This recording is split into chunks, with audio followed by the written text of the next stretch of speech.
Anda kembali bersama kami di Sapa Indonesia Malam. Saudara, pemerintah mulai melaksanakan sensus pertanian 2023 untuk mengetahui kondisi komprehensif pertanian Indonesia hingga wilayah terkecil.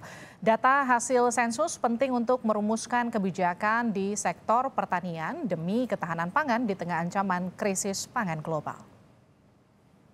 Ketahanan pangan merupakan salah satu isu yang menjadi perhatian pemerintah. Salah satu fokus pemerintah yaitu melindungi petani di tengah ancaman krisis pangan akibat kondisi pasokan global yang belum stabil. Salah satu langkah menjaga produksi para petani, pemerintah terus memperbarui data di sektor pertanian. Pada 2023 dilaksanakan sensus pertanian selama 2 bulan, yaitu mulai 1 Juni hingga 30 Juli 2023. Presiden Joko Widodo berharap lewat sensus pertanian dapat dihasilkan data yang lengkap bagi pemerintah untuk menyusun kebijakan. Ketahanan pangan merupakan salah satu isu yang menjadi perhatian pemerintah. Salah satu fokus pemerintah yaitu melindungi petani di tengah ancaman krisis pangan akibat kondisi pasokan global yang belum stabil. Salah satu langkah adalah menjaga produksi para petani agar hasil panen terserap pasar. Dalam produksi beras sebagai makanan pokok sebagian besar masyarakat, tahun 2022 jumlah produksi beras Indonesia 31,54 juta ton. Sementara di 2023 sampai April, produksi beras sudah 13,79 ton. Sementara tingkat konsumsi beras pun dekat dengan jumlah produksi. Pada 2022, konsumsi beras mencapai 30,2 juta ton. Dan dari Januari hingga April 2023 mencapai 10,15 juta ton. Namun Indonesia juga masih mengandalkan impor untuk memenuhi kebutuhan pangan nasional. Pada 2022 misalnya, impor beras mencapai 429.207 ton. Dan rencananya ada proyeksi 2 juta ton lagi pada 2023. Demi terus menjaga ketahanan di sektor pertanian, pemerintah terus memperbarui data di sektor pertanian. Karena itu, secara berkala digelar sensus pertanian. Pada 2023 dilaksanakan sensus pertanian selama 2 bulan, yaitu mulai 1 Juni hingga 30 Juli 2023. Presiden Joko Widodo berharap lewat sensus pertanian dapat dihasilkan data yang lengkap bagi pemerintah untuk menyusun kebijakan. Kenapa sensus pertanian ini dilakukan? Sektor ini melibatkan hajat hidup orang banyak. Sehingga butuh akurasi kebijakan. Dan akurasi kebijakan itu butuh akurasi data. Data yang dihasilkan sensus pertanian mencakup data pokok soal pertanian nasional, data petani gurem, dan petani skala kecil hingga data geospasial. Tim Liputan Kompas TV. Saudara, bagaimana sensus pertanian bisa memberi data yang akurat demi menghasilkan kebijakan tepat di sektor pertanian nasional? Selengkapnya kita akan berbincang dengan Sekretaris Utama Badan Pusat Statistik, Pak Atko Mardianto. Pak Atko, selamat malam. Selamat malam, Mbak. Pak Atko, bisa diceritakan tujuan dilaksanakannya sensus pertanian ini sebetulnya apa, Pak? Ya, selamat malam. Assalamualaikum warahmatullahi wabarakatuh. Jadi saya mulai dari apa yang tadi disampaikan Bapak Presiden, Mbak. Jadi memang sektor pertanian ini menyangkut hajat hidup orang banyak. Dan ini tepat sekali. Kenapa? Jadi hampir 41 juta tenaga kerja di Indonesia ini bekerja di sektor pertanian. Cukup besar. Ini hampir 30% dari tenaga kerja di Indonesia. Dan sektor pertanian ini juga menyumbang sekitar 12% dari produk domestik bruto atau ekonomi Indonesia. Ekonomi Indonesia itu 12% disumbang dari sektor pertanian.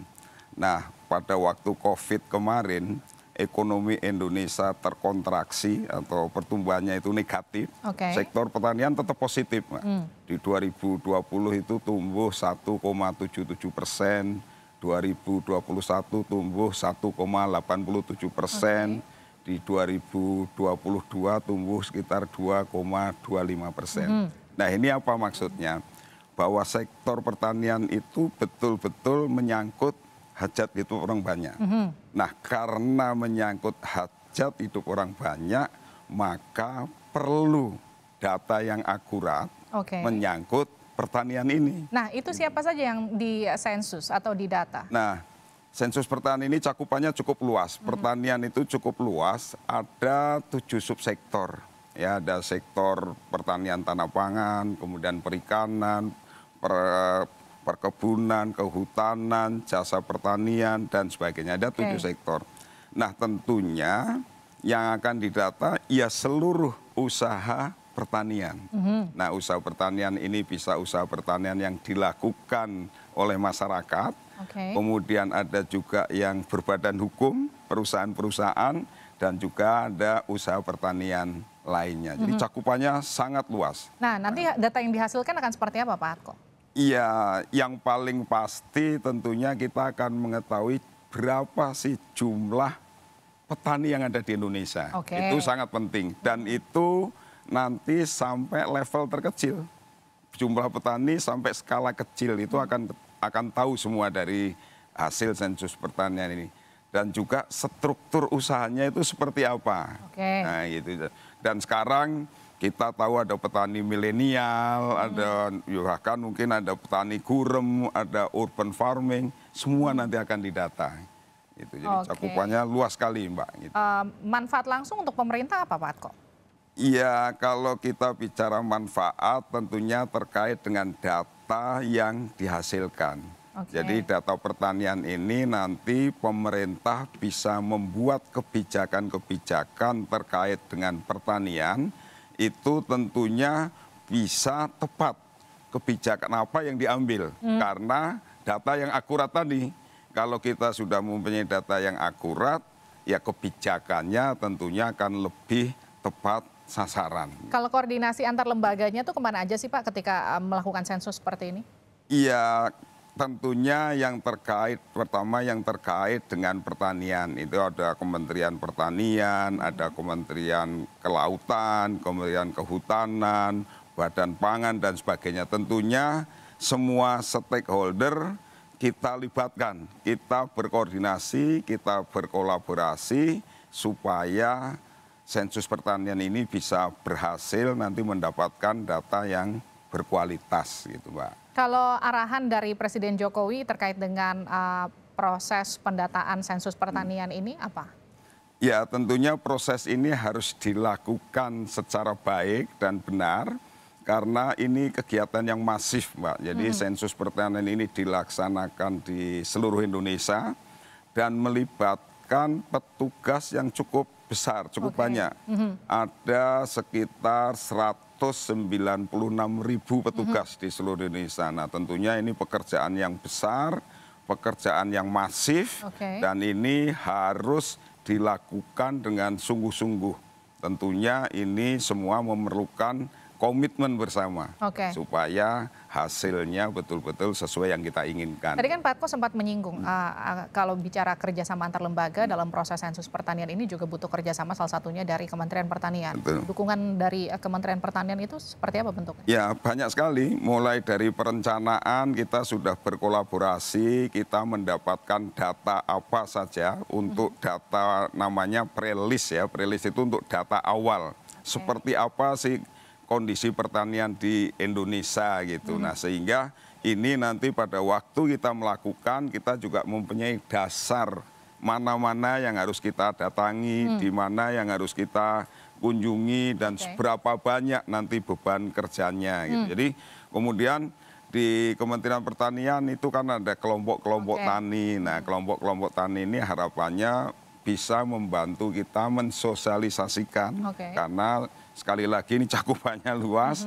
Kemudian kelompok tani ini sendiri nanti juga menjadi responden sebagian. Nah, tentunya bisa menjawab dengan sebenar-benarnya. Nah, itu dia, menjawab yang sebenar-benarnya untuk kemudian akurasi data yang dihasilkan dari BPS.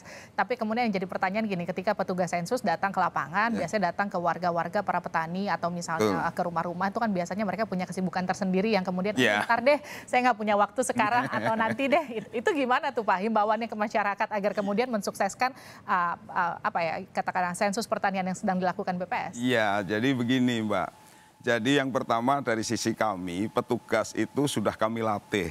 Kami latih itu ada teknis maupun non-teknis. Kita latih teknis itu konsep definisi, kemudian bagaimana mendata dan sebagainya. Tapi juga kami bekali bagaimana menyampaikan ke responden ya supaya rumah tangga tadi mau didata. Supaya nggak ditutup pintu. Iya. Mau diwawancara ya Pak. Itu. Nah kami juga berharap tentunya begini bahwa sensus pertanian ini bukan hanya punya BPS. Sekali lagi ini bukan hanya punya BPS tapi punya kita semua.